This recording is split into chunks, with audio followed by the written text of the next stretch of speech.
आयुर्वेदाची एक नामवंत औषध कोरफड ही प्रत्येकाच्याच परसबागेमध्ये सहज उपलब्ध असते.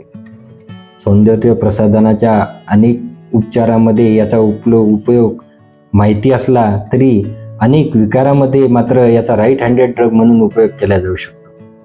कुठल्या आजारामध्ये कोरफडीचा उपयोग चांगल्या पद्धतीने केला जाऊ शकतो.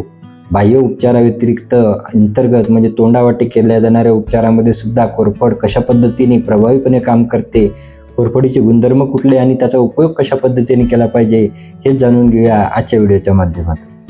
नमस्कार, मी डॉक्टर विशाल राठोड, आयुर्वेदाचार्य. गेली 17 वर्ष आयुर्वेदाची प्रॅक्टिस मी करते.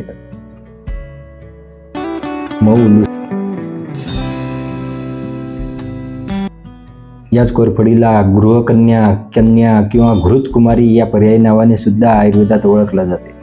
स्त्रियांच्या ठिकाणी हिचा असणारा चांगल्या पद्धतीच्या आजारामध्ये असणारा उपयोग म्हणूनच याला स्त्रियांमधल्या आजारामध्ये अतिशय महत्त्व प्राप्त झालेलं आहे.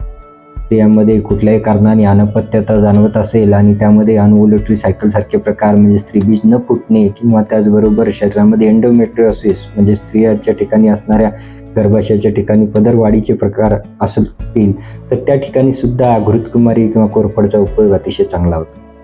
कोरफडीचा उपयोग शरीरामध्ये मोठ्या प्रमाणात पाळीला वाहण्याचे प्रकार असतील किंवा पाळी अनियमित झाल्यामुळे बऱ्याच वेळा पाळी लांबण्यासारखे प्रकार असतील आणि त्याच्यामुळेच PCOD सारखे प्रकार जाणवत असतील तर तिथे कोरफडीचे अनेक कल्प उपयोगी येत असले तरी सुरुवातीच्या अवस्थेमध्ये मात्र कोरफड घरगुती वापरात करून सुद्धा या प्रकारांमध्ये याचा उपयोग केला जाऊ शकतो.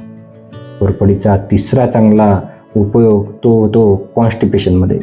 क्रोनिक कॉन्स्टिपेशनच्या प्रकारामध्ये ज्याही ठिकाणी शरीरामध्ये सतत मलाचा संचय झाल्यामुळे आतड्यांच्या ठिकाणी वायू कोंडायला लागतो आणि अशा वेळेस शरीरामध्ये आतडे कोरडे पडून मोठ्या प्रमाणात कॉन्स्टिपेशनचा त्रास जाणवतो. अशा वेळेस कोरफड ही स्निग्ध स्वरूपाची भेदन कार्य करणारी, आतड्याच्या ठिकाणी आलेली वृक्षता नष्ट करणारी आणि वायूला सुद्धा शरीरातून बाहेर काढणारी म्हणजे वातानुलोमन करणाऱ्या गुणधर्मामुळे शरीरामध्ये असणाऱ्या क्रोनिक कॉन्स्टिपेशनच्या विकारामध्ये सकाळच्या वेळेला कोरफड घेणं अतिशय उपयोगी ठरतं.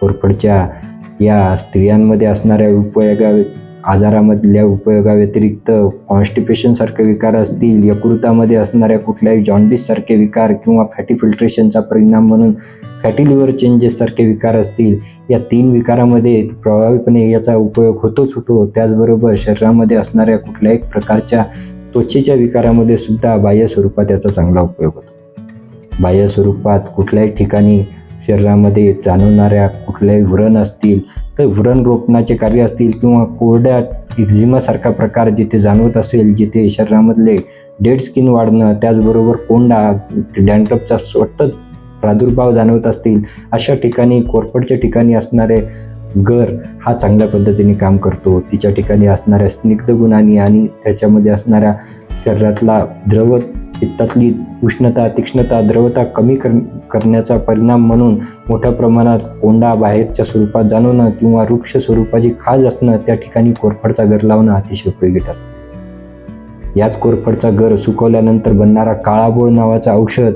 हे हळदीच्या हळद आणि काळाबोळ एकत्र करून त्याचा बनवलेला लेप मात्र कार्टिलेज डिजनरेशनचा परिणाम म्हणून असणाऱ्या गुडघेदुखीच्या ठिकाणी अतिशय प्रभावीपणे काम करतो. गुडघेदुखी असेल किंवा गुडघ्याच्या ठिकाणी सूज जाणवत असेल तर अशा वेळेस काळाबोळ आणि हळद एकत्र करून बनवलेला लेप हा गुडघ्याच्या झीज भरून काढायला अतिशय उपयोगी ठरतो. अंतर्गत औषधी व्यतिरिक्त बाह्य स्वरूपात केलेला हा उपयोग अतिशय प्रभावीपणे काम करत असतो. कोरफडचे अनेक कल्प अनेक औषधीच्या एकत्रित स्वरूपात वापर केल्याने उपयोगी ठरत असली तरी मात्र त्वचेच्या विकारामध्ये, यकृताच्या विकारांमध्ये, स्त्रियांमध्ये असणाऱ्या कुठल्याही प्रकारच्या पाळीच्या विकारांमध्ये आणि बाह्य स्वरूपात कुठल्याही पद्धतीने जाणवणाऱ्या कोंड्यासारख्या, डॅन्ड्रफसारख्या प्रकारामध्ये सुद्धा कोरफड अतिशय उपयोगी ठरते. परसबागेमध्ये उपलब्ध असणाऱ्या या कोरफडीचा उपयोग आपण एक सहाय्यक औषधी किंवा प्राथमिक स्वरूपात कुठल्याही आजाराच्या सुरुवातीच्या अवस्थेमध्ये करणं अतिशय प्रभावीपणे काम करतं. त्याचबरोबर कोरफड ही त्रिदोष शामक म्हणजे शरीरामध्ये असणाऱ्या वात, पित्त, कफ या तिन्ही दोषाचं शमन करणारी आणि अनेक विकारामध्ये उपयोगी कशा पद्धतीने ठरते आपण बघितलं. परंतु याचा उपयोग कसा करायचा? साधारणतः स्निग्धपत्राची पूर्ण वाढ झालेल्या कोरफडीच्या पानामधला 1 चम्मचभर गर म्हणजे 5 ml पर्यंतचा गर सकाळी उपाशी पोटीच्या वेळेला घेणं हे अतिशय उपयोगी ठरतं. साधारणतः कुठल्याही जेवणानंतर मात्र कोरफड घेणं टाळली पाहिजे. ज्याही व्यक्तींमध्ये व्यसनाधीनता असेल किंवा कुठल्याही पद्धतीने उष्णतेचे विकार मोठ्या प्रमाणात जाणवत असल्यामुळे औषधोपचार चालू असतील, त्यांनी मात्र योग्य वैद्याच्या सल्ल्याने त्याचा उपयोग केला पाहिजे.